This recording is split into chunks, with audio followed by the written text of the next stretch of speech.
Berapa di situ? Saya sampai jam 11 malam yang mulia. Oh, sampai jam 11 malam? 11 malam, karena saya sudah lelah,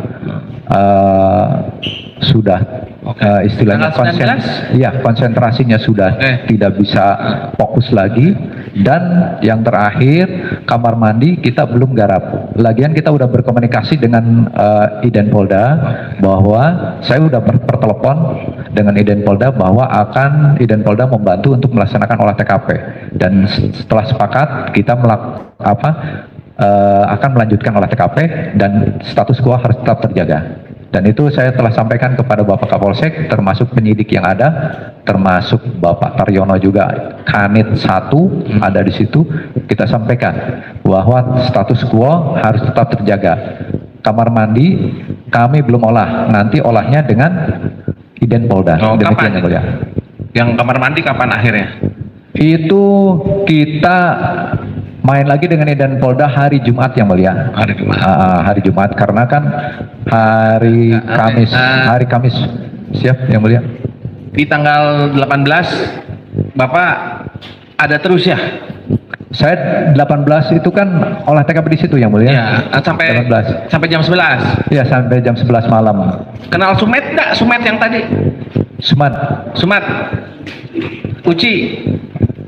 Ya, dia kan yang tadi. Dia kan suka di Polsek. Di Polsek. Bapak tahu?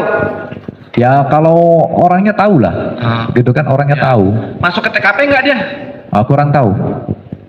Kurang tahu, saya tahunya dari medsos, dari YouTube. Iya. Makanya pertanyaan saya, siap yang mulia. Tadi Bapak di TKP sampai jam berapa? Terus Bapak bilang stop. Siap. Jangan ada yang merusak status quo. Iya, betul. Kan itu bagus sekali itu Pak. Betul yang mulia. Ya kan stop. Kayaknya bagus sekali itu perintahnya. Itu kan. Tapi kok siap yang mulia. Ada yang masuk gitu loh, tanggal 18 ada yang masuk. Tanggal 18 yang masuk siapa yang mulia? Yang tanggal 18 yang masuk siapa yang mulia? Sumet masuk. Kemana? Ke kamar mandi. Itu di YouTube itu tanggal 19 katanya yang mulia. Bentar dulu Pak. Siap. Ya. Kemarin saya baru periksa Sumet. Makanya nanti saya diperiksa lagi. Jadi ketika Uci datang tanggal 18. Siap. Jadi gini yang mulia. Terus tanggal 19 dia manggil Danu. Kalau TKP itu kan luas yang mulia. Itu pertanyaan saya. Mungkin saya memperhatikan setiap orang. Ya udah gitu. Gini. Karena gini Pak, gini. Jadi begitu ya yang disampaikan kan. Siap. Jadi gini yang mulia. Saya Danu mau masuk itu adalah permintaan anggota saya.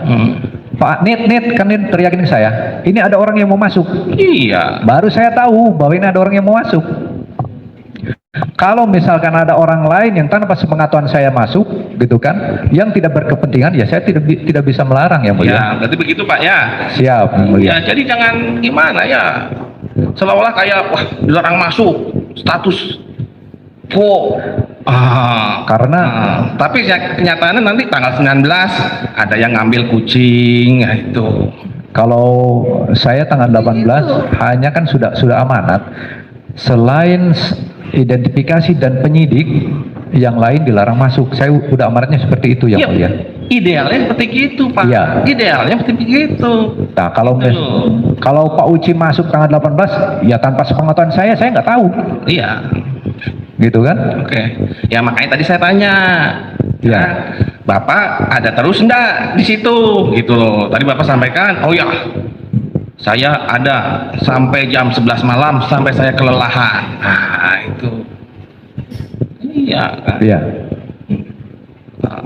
Itulah pertanyaan saya karena sudah banyak yang saya periksa, ya kan? Nah, dari keterangan Bapak, dari keterangan ini kan sudah hampir selesai, apalagi perkaranya Yosef sudah hampir selesai. Siap. Gitu. Itu jadi waktu Bapak bilang idealnya begitu kan, nah tapi senyatanya ada yang itu selang tanggal 18. Itu yang nyuruhnya siapa saya nggak tahu. Yang nyuruhnya saya nggak tahu siapa itu. Ya.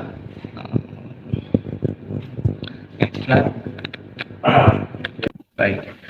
Saya lanjut. Yang poin 39, ditemukan sidik jari laten pada pintu geser. Pintu geser ini yang saksi maksud? Yang depan, yang sebelah kirinya. Yang depan sebelah kirinya. Kan ada dua itu gesernya. Nah, itu situ ada sidik jari. Oh, pintu utama ya maksudnya? Iya, yang dari depan, pintu utamanya. Itu ada sidik jarinya? Ada sidik jari almarhum Ibu Tuti. Dan Amel? Enggak, Ibu Tuti. Ibu Tuti saja, cuma Ibu satu Tuti. aja? Iya, Ibu Tuti. Atau ada lain tapi tidak terbaca karena tidak sempurna media tadi itu? Kita itu harus bisa membaca, orang identitas harus bisa membaca ini sidik jari baru atau sidik jari lama. Gitu kan. Makanya sama, di SJL juga harus begitu. Kalau sidik jari yang baru itu akan bening, Mbak. Minyaknya akan bening, munculnya akan bagus, pola lukisnya akan bagus, munculnya akan bagus. Beda dengan yang lama itu akan kusam, tidak akan muncul dengan bening, gitu Pak. Dan itu ada di situ sidik jari Ibu Tuti yang bening. Berarti ini tadi malam, gitu kan? Karena beda, yang namanya sidik jari udah lewat dari 1 hari atau udah lama lah, beda. Baik saksi, kita ke masalah di TKP ya. Kemudian saksi sebelumnya tadi kan sudah sampaikan ya, pada tanggal 18 saksi datang ke TKP terus mengidentifikasi, dan tanggal 19 saksi tidak pernah di kantor kan? Di Polres. Di tanggal 20 ya? 20 itu pun mengantarkan ya sebetulnya ya. Ya, kita menemani Polda. Nah, saksi pada ini ada pertanyaan dari BAP saksi nih. Ini saya bacakan ya saksi, dari pertanyaan 18. Apakah pada hari Kamis tanggal 19 Agustus 2001 saudara pernah ada menerima telepon dari Ibda Taryono yang memberitahukan kepada saudara akan masuk ke TKP dan mengkosongkan air yang ada di bak mandi? Jawaban saksi begini. Setelah saya selesai melakukan olah TKP pada tanggal 18 sekitar jam 11 dan berkumpul dengan Kapolsek Jalan Cagak, dan ada Ibda Taryono yang saya ingat pada saat itu saudara Taryono pernah menanyakan, Pak Asep, kalau bak mandi kita kosongkan boleh nggak? Oleh saya dijawab nggak boleh, nanti saja nunggu tim identifikasi Polda Jabar, kita olah TKP bersama. Dan keesokan harinya yang saya ingat Taryono tidak ada telepon saya lagi. Betul ya itu saksi? Iya, betul. Nah, pertanyaan saya, pada tanggal 19 artinya sehari setelah kejadian, apakah Taryono menghubungi saksi lagi? Enggak. Saya yang menghubungi orang Polda untuk mengajak olah TKP kapan. Tetapi nggak bisa hari ini, katanya ngomong waktu tanggal 19. Udah saya gitu, saya mengerjakan Daktium untuk persyaratan administrasi yang sudah saya kerjakan. Iya. Ini saya hanya ingin minta kejelasan dari saksi ya, karena ketika kita periksa Pak Taryono kemarin bilang tanggal 19 dia datang itu sebelumnya sudah kontak saksi mau masuk TKP dan saksi bilang oke, silakan gitu. Enggak lah. Kalau saya berarti itu ya. Kalau saya tahu dia mau istilahnya mau mengeringkan kamar mandi, nggak mungkin lah saya mengiyakan. Pasti, kalaupun iya pasti saksi dampingi. Nggak boleh lah. Itu kan saya udah bilang status quo tolong dijaga. Iya, berarti Taryono yang bohong ini ya. Ya, harusnya dia udah tahu tolong jaga status quo, jangan maksa-maksa gitu kan. Harus dijaga tetap. Ya, artinya saksi tetap bahwa tidak pernah tanggal 19 saya tidak telepon saksi dan tidak memberikan izin dia masuk gitu ya. Tidak pernah saya tetap pada komitmen pertama bahwa status quo tetap harus dijaga. Nah, saksi, sebetulnya kewenangan itu ada pada siapa ketika orang ingin masuk ke TKP begitu? Itu kewenangan diberikan oleh siapa begitu? Kunci kan dipegang oleh penyidik, Pak, gitu kan. Harusnya penyidik itu apabila masuk ke TKP ya mengajak inapis lah. Harusnya kalau mau begini Pak, pertanyaannya, apakah harus ada surat tugas yang bisa masuk ataukah bagaimana gitu? Misalnya masuk nih ke TKP, kata Bapak kan dengan penyidik. Nah, apakah harus dilengkapi surat ataukah cukup hanya didampingi saja gitu? Emang surat perintah harus ada. Oh, itu Pak. Surat perintah juga harus ada. Ketika dia misalkan mau ke sana lagi, surat perintah tetap harus ada. Gitu kan? Surat perintah harus ada. Iya, baik. Berarti apakah bisa nih pertanyaan saya saksi? Apakah bisa misalnya penyidik saja masuk ke TKP tanpa didampingi Inafis, atau juga sebaliknya begitu? Inafis sendiri masuk ke TKP tanpa penyidik, tanpa surat loh ya, atau dengan surat gitu? Kalau saya ke TKP itu dasarnya perintah pimpinan, biasanya gitu. Kalau misalkan perintah pimpinan, nah saya pasti mengajak penyidik. Kalau Inafis itu pasti mengajak penyidik kalau ke TKP itu, karena kita nggak mau ke TKP hanya identifikasi. Penyidiknya harus hadir. Tujuannya apa? Karena dia memiliki kewenangan untuk melakukan penyitaan. Beda dengan identifikasi. Iya, Gitu Bapak. Iya, pertanyaan saya, maksud saya, poin saya begini. Itu kan menurut saksi, maksud saya yang biasa berlaku ya, yang biasa berlaku. Ya. Apakah bisa misalnya penyidik sendiri masuk ke TKP, padahal status masih status quo gitu ya, atau Inafis sendiri masuk ke TKP? Enggak, seharusnya diikuti Inafis. Kalau Inafis ke TKP pasti diikuti oleh penyidik. Iya, berarti ini dua-duanya tidak bisa dipisahkan kan? Harus. Iya, harusnya include. Harusnya include. Jadi harusnya include mereka berdua ini Iya. semua ya. Karena kan satu tim. Satu tim ya. Satu tim. Begitu juga kemudian ketika ada perkembangan saling berkoordinasi ya pastinya ya. Iya, kalau TKP-nya masih status quo emang harus begitu TKP-nya. Jadi kalau misalnya ke TKP harus dengan identifikasi. Identifikasi ke TKP, kalau status quo harus dengan penyidik. Demikian yang mulia. Jadi nggak bisa sendiri-sendiri. Harus menjaga status quo. Tujuannya itu semua harus didokumentasikan perubahan-perubahannya. Betul. Maksudnya gitu. Nah, sih tahu kan perkara ini ada dua tindak pidana yang menyertai tindak pidana pembunuhan ini kan.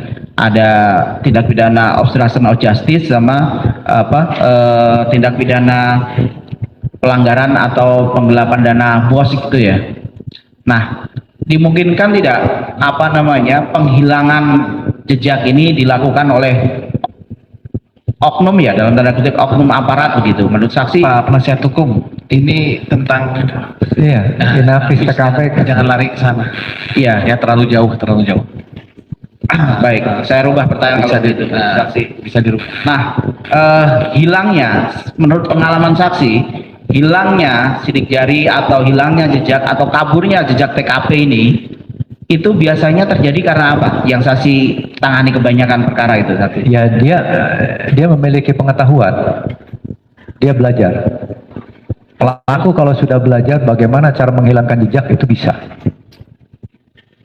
Nah, terus selain Ya, itu karena terdakwa Pak Yosep itu sangat dekat dengan istilahnya dengan banyak rekanan, dia mungkin bisa belajar dari situ. Tapi kadangkala karena saking dekatnya, ada aja yang bercerita ke dia bagaimana kesuksesan polisi cara mengungkap kasus gitu. Sehingga bagaimana alat komunikasi tidak terdeteksi, bisa aja seperti itu. itu ya.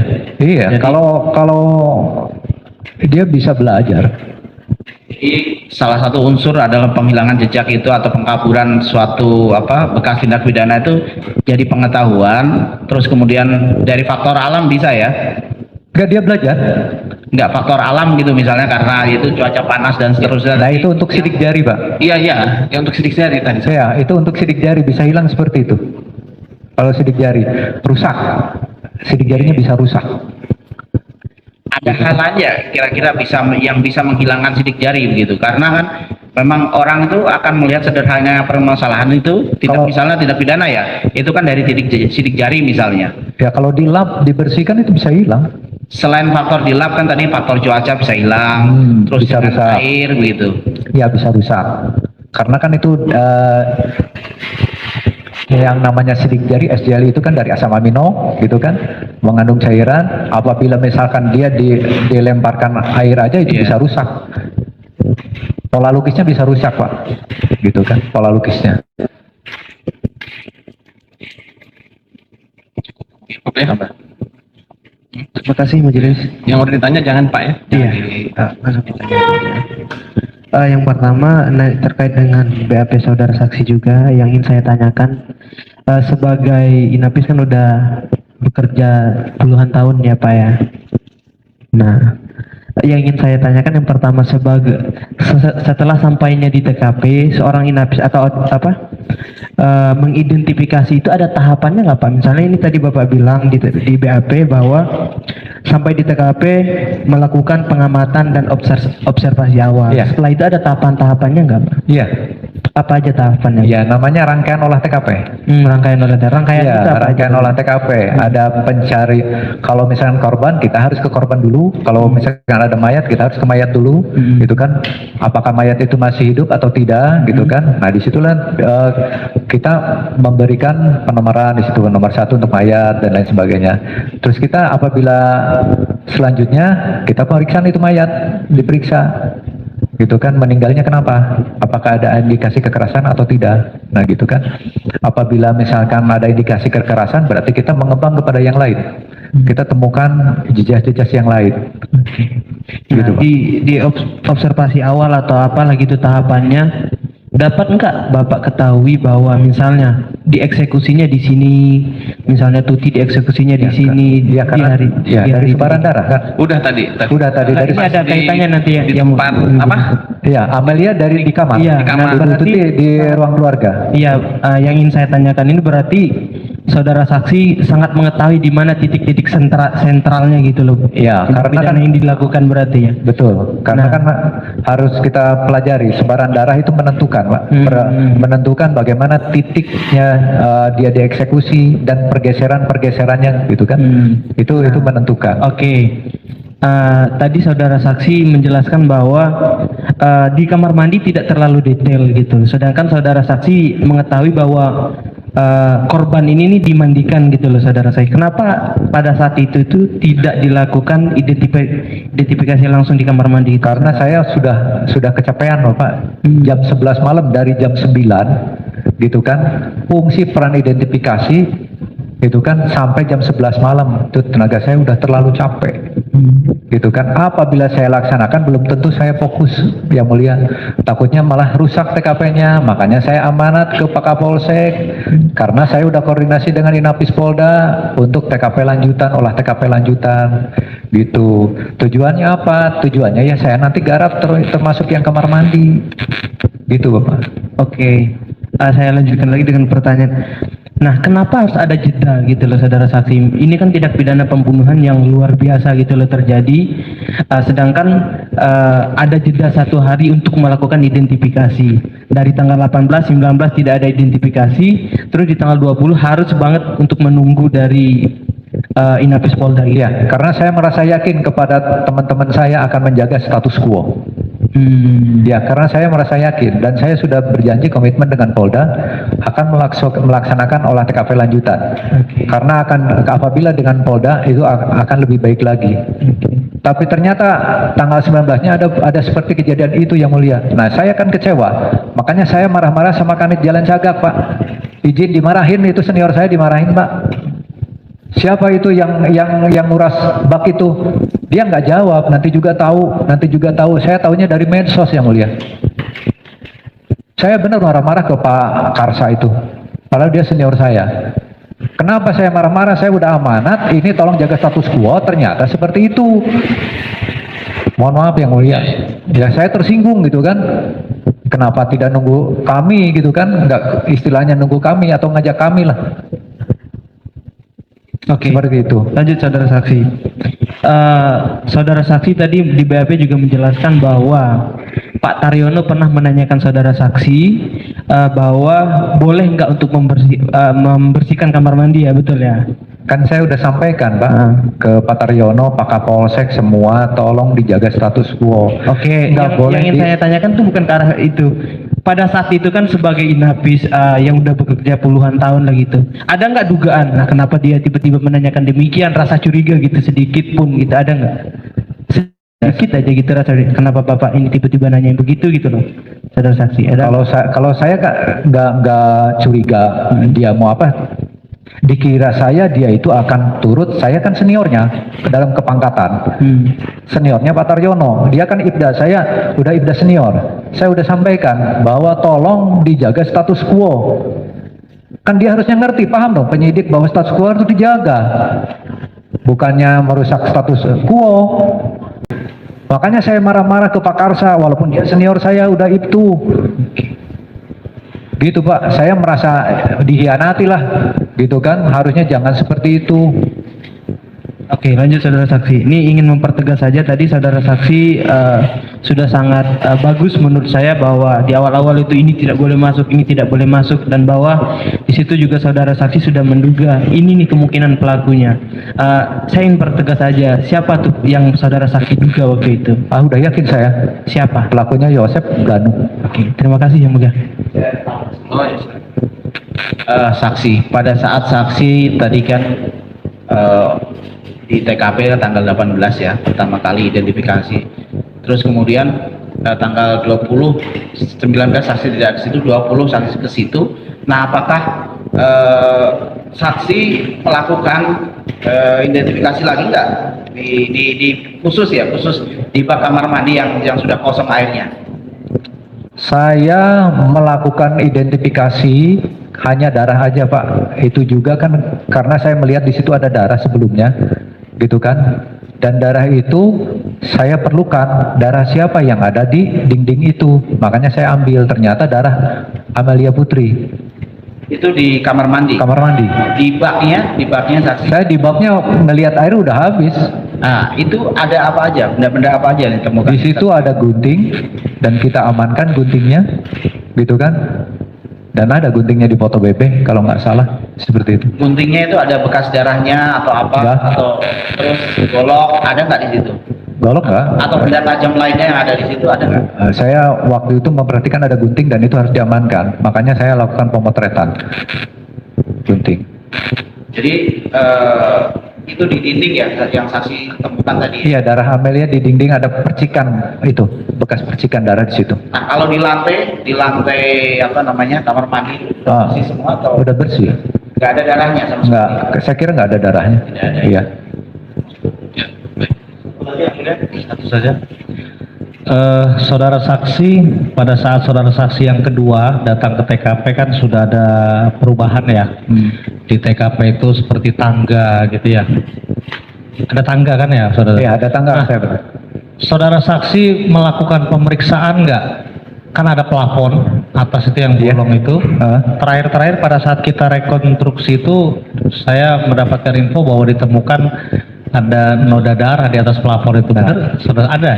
Saya dikasih tahu sama Inapis Polda, Pak. Inapis Polda. Jadi yang menemukan itu Inapis Polda waktu itu ya? Iya, Inapis Polda. Dan yang ngambil untuk sebaran darah saya. Karena saya petunjuk dari puslapor, Pak Asep tolong diambil setiap sebaran darahnya, tujuannya untuk kita mapping pergerakan korban itu ke arah mana.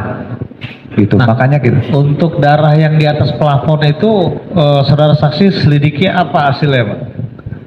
Kalau nggak salah darah Maria Putri, Amalia. Kalau nggak salah Amalia. Amalia. Iya, yang di atas itu. Untuk meyakinkan lagi itu darah posisi benar ya di atas, dia kan kalau kayak plafon tuh ada lubang untuk kita naik ke atas gitu, benerin Iya. di situ ya, benar ya? Bukan di kamar, di plafon. Itu di ke langit-langit. Di langit-langit. Mau Iya, ke langit-langit ada lubang mau ke atap itu yang mulia. Ya, Iya. Ada lubang langit-langit.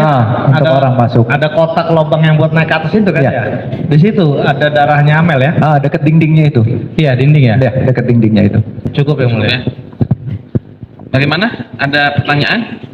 Tidak ada. Atau ada klarifikasi? Ini terakhir teman-teman nggak ngerepot itu yang mungkin, Hah? nggak ngerepot di TKP yang mungkin. Oh iya. Baik, ada lagi mau sampaikan Pak? Kalau saya melakukan olah TKP, apa yang saya foto atau tim saya foto itu ada yang ada di TKP. Jadi foto kami ada real, tidak mengarang-arang. Apa yang ada di TKP itu adalah temuan yang di TKP. Demikian yang mulia. Ya. Makasih Pak. Terima kasih. Silakan. Kita isoma dulu ya.